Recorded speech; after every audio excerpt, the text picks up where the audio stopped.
was the ninth grade, I traveled with my mentor, Bruce Kotler. He's currently the president of the New York Press Photographers Association. And he took me out and I photographed and documented the homeless in New York City. It was eye-opening to see this, seeing people sleeping on the street, on cardboard boxes, homeless, holding different bottles to go into the recycling plant to generate a little cash. And I photographed them each week. And each week I would see them and they would be wearing a different piece of clothing, different shirts, different socks, or different sneakers.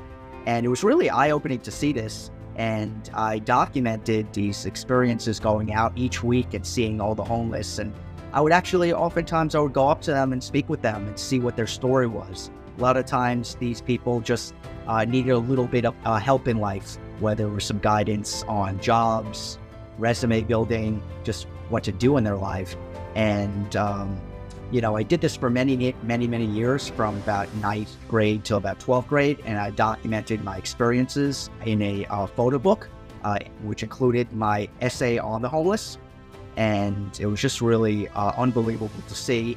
And I ended up befriending a lot of the homeless on the street because they would see me each week, and they would see me with my camera and me with my mentor photographing them. And they would leave me alone. I would leave them alone. I would go up to them and speak with them and just chit-chat. And it would brighten their day just to even talk about, the Yankee game or the Met game, or, what I was doing that day, what I was shooting.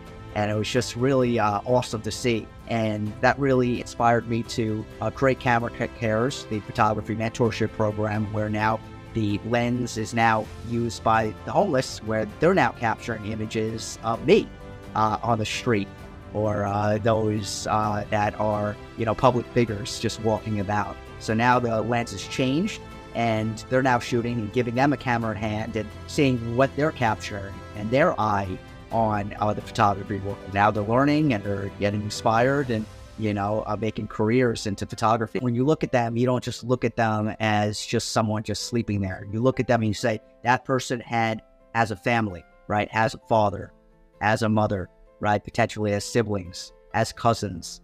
Who knows where those people are? Are they in touch with them or they're not? I thought to myself, most of them probably don't know who their relatives are. So it's just so interesting to see, and interacting with them, it's just so eye-opening. And I really wanted to start a program where, these people that are out on the New York City streets anyway, imagine giving them a camera, giving them a lending hand, and having a mentor travel with them and go out with them and learning the camera, learning composition, learning Photoshop. And what a great mentorship program it would be. And became a reality, and sure that the future mentees could be the same people that I photographed numerous years ago.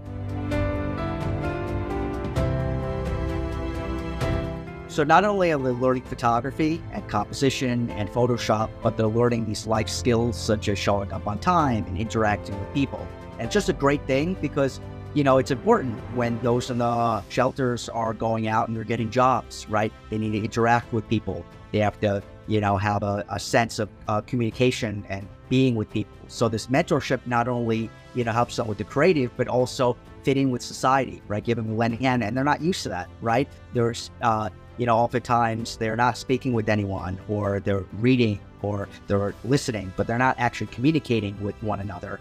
And this program allows a bond between the mentor and the mentee, where they're learning that communicative skills, speaking with individuals. So that's something that the program offers, and it's just really enlightening. And I've had some mentors, come up to me after the sessions and say, wow, this mentee really improved their communication skills over the past 8 weeks. And I think they would be a great fit to entering the workforce. So, that's something that's just super exciting that, just came out of the program just indirectly that I didn't even know that would come out of the program. I thought all of them, in a sense were like a family, to me personally, because I would see them in the same exact location, right? In front of the supermarket, in front of the bodega, in front of a vacant store, right? And each week I would go up to them and say, okay, like, wow, you're part of my family, really, in a sense, because I'm seeing you each week. And I really had like a bond with these people. And interestingly enough, sometimes some of the people weren't there at that particular week. And the emotion that I felt of not seeing them that particular week actually made me emotional. What happened to that person? You know, did they move away? Did they get sick? Were they in a hospital? They died? I don't know. And it was just like so emotional to see that, wow, this person, maybe they, you know, ended up getting a job somewhere, or maybe they went into a shelter. You know, sometimes that happened when I was photographing as well. Hopefully a lot of them got back on their feet and are doing well. And most importantly, their health being well as well. These people are really in the brunt of it, living on the city streets in all these different weather conditions. And I was out there with my camera, you know, with the snow falling and the rain and hail and the wind. That really inspired me to, you know, do the Camera Cares program. And it's super exciting. And now the lens has changed, and now they have the camera and they're photographing me.